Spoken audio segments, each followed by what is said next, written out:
The Strangers Chapter 3 is directed by Rennie Harlan and stars Madeline Pesh, Gabriel Basso, Richard Brake, and among others. And this is now the third film of the Strangers rebooted trilogy.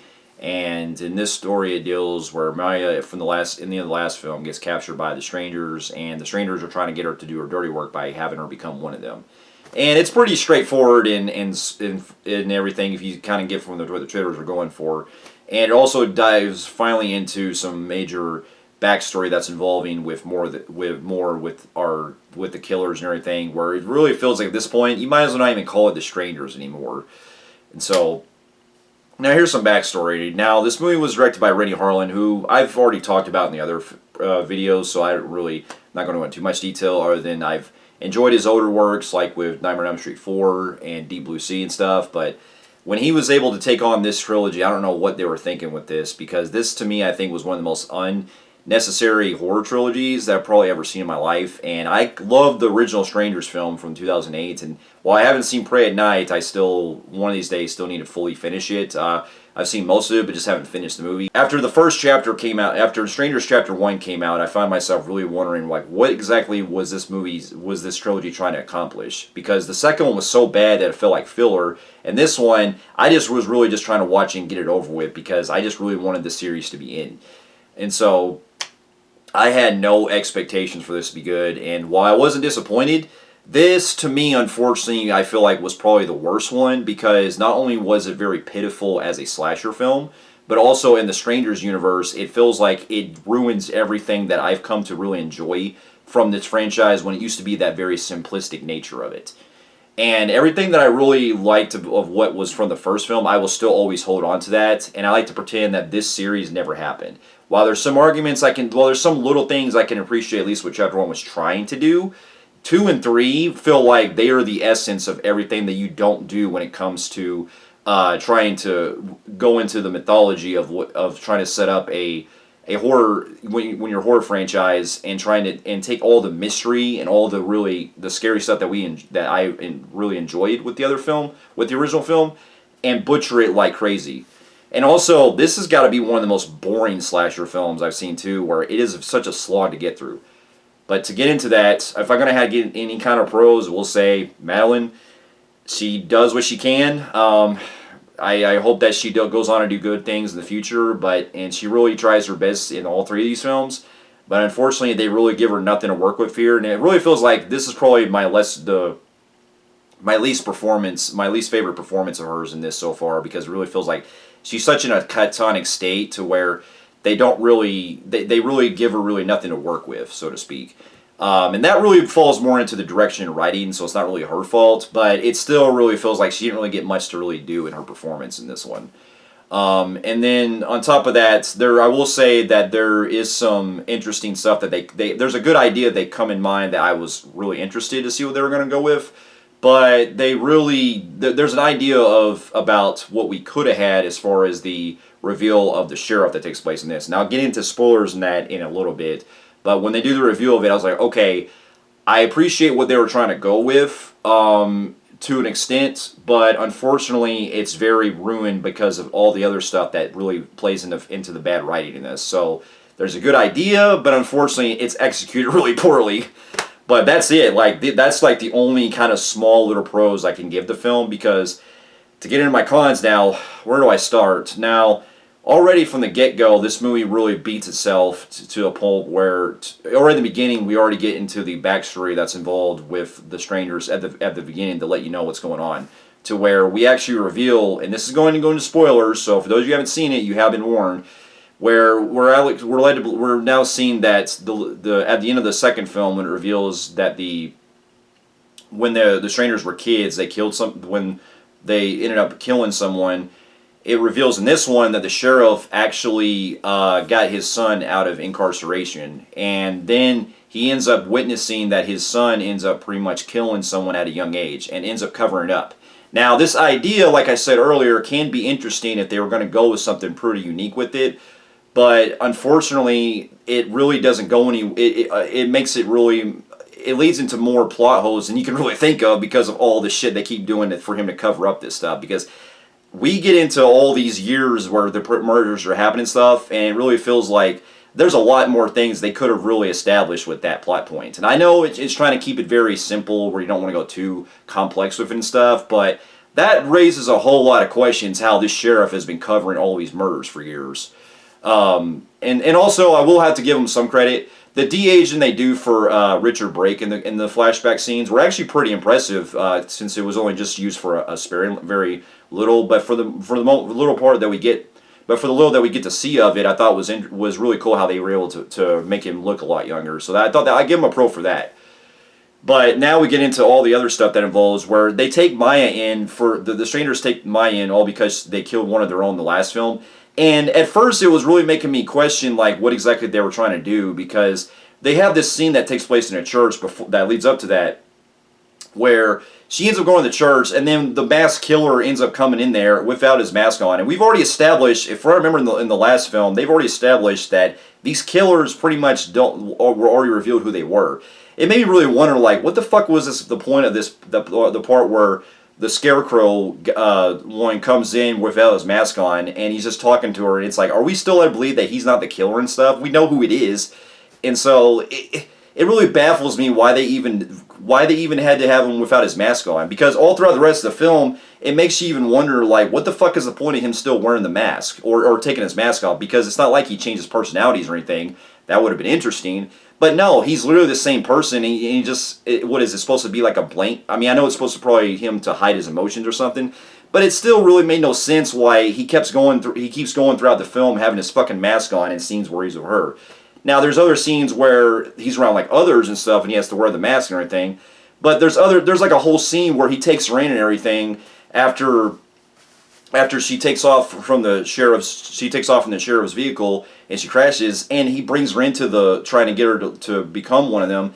But it just makes you wonder, like, what the fuck is the point of him still wearing the mask because she knows who he is? Makes no sense. And then even when we get into that, it still also leads into some stuff that goes nowhere. Like, we have this subplot that involves where Maya's sister and her boyfriend and her husband come in to try to basically look for her and stuff, along with this other guy they bring. And this whole plot goes fucking nowhere, where they're questioning the people in town, and it's obvious that, you know, they're trying to do the whole sub like in the other two films, where the people at the diner are all like, oh, we don't know what happened, so you might want to ask the sheriff and stuff like that. And it's just... and we get into this whole, like, when it gets to the third act, when they actually get down to investigate everything, they're killed off, and it really feels like they had no purpose. All three of them come in just to be quickly killed off. And this whole thing about them trying to, the strangers trying to get Maya to kill for them, I felt like was such a piss poor attempt of a far better film that I saw earlier this year, which was 28 Years Later, The Bone Temple. Because in that one at least did it right, because the kid in that one was at least stuck in a situation he couldn't get out of, and there was other interesting things and it actually had a better way of telling that story with how he was caught in that situation. And there were also smarter ways that in my opinion, I feel like worked in that movie. Just doing a comparison with that, because both movies deal with a person that's in a situation that they're forced into. But this really goes out of this really also feels like it's a lot more dumber, because it really makes me feel like this movie was going for like a Natural Born Killers type of vibe, where they're just killing for the fuck of it. It really has no substance to it. Like, it's just all of, oh, we just kill because they're here and stuff, and it's like, really, it's like they're just getting off on their pleasure out of it. So I'm like, okay, that to me is just fucking really lazy. And I know they established in the second film that since they were kids that they were doing that, but the more backstory you start to reveal, you just start to realize that they're just doing the whole cliche with the whole Bonnie and Clyde type of aspect, which has been done in far other better films like Natural Born Killers and some other movies that have done it a whole lot more better and a lot more entertaining. This one was so lazy and so like dry that even the kills in this were fucking lazy, because anytime that you see the kills that are happening, you might see some blood here and there, but you don't see any kind of cool death scenes that you were expecting it to. Like, I meant to talk about this earlier, but there was a part where they put in the one of the mass killers that was the girl that was killed in the last film by Maya.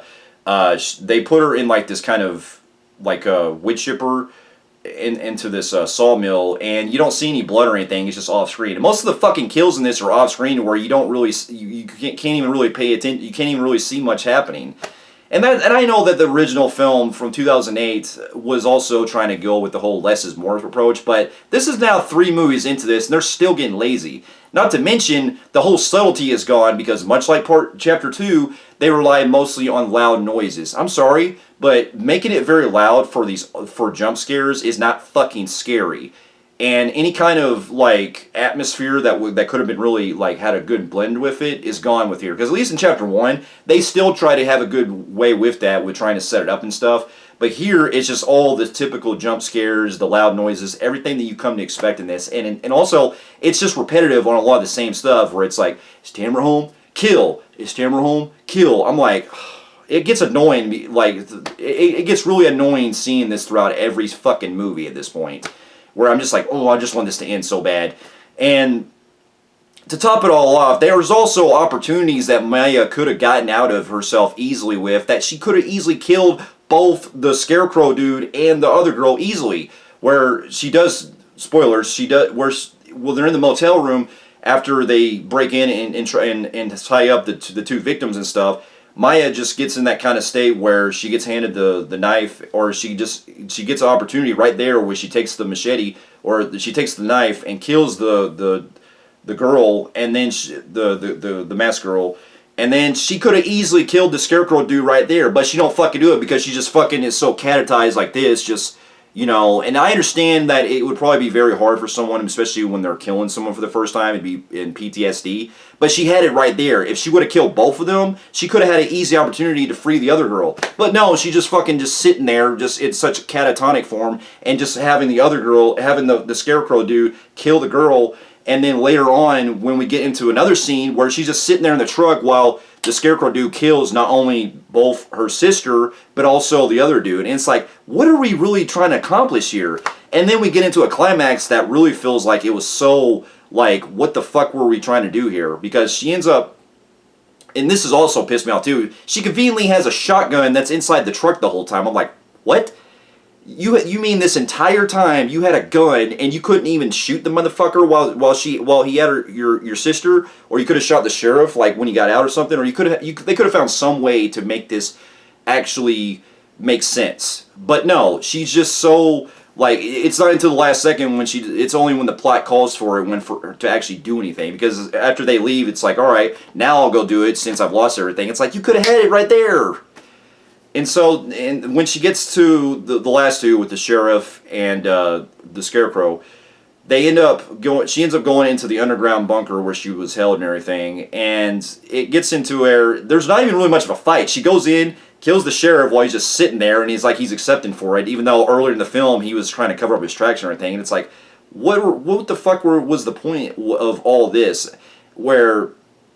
Because all throughout the film, you see the sheriff actually trying to, like, cover up his tracks and really seem like he's trying to make sure that everything goes according to plan. But it's like, what the fuck was his plan exactly? And then when she confronts the dude, it's like, she has plenty of opportunity to kill him right there, even though the gun's empty. But she just has this kind of thing where she's luring him in and she's getting all, like, lovey-dovey with him and all that. And then ends up stabbing him and stuff. And uses him with his own axe. And then we're led to believe that's, I guess the whole movie is trying to have this open ending where she ends up leaving with his mask and also his axe and everything.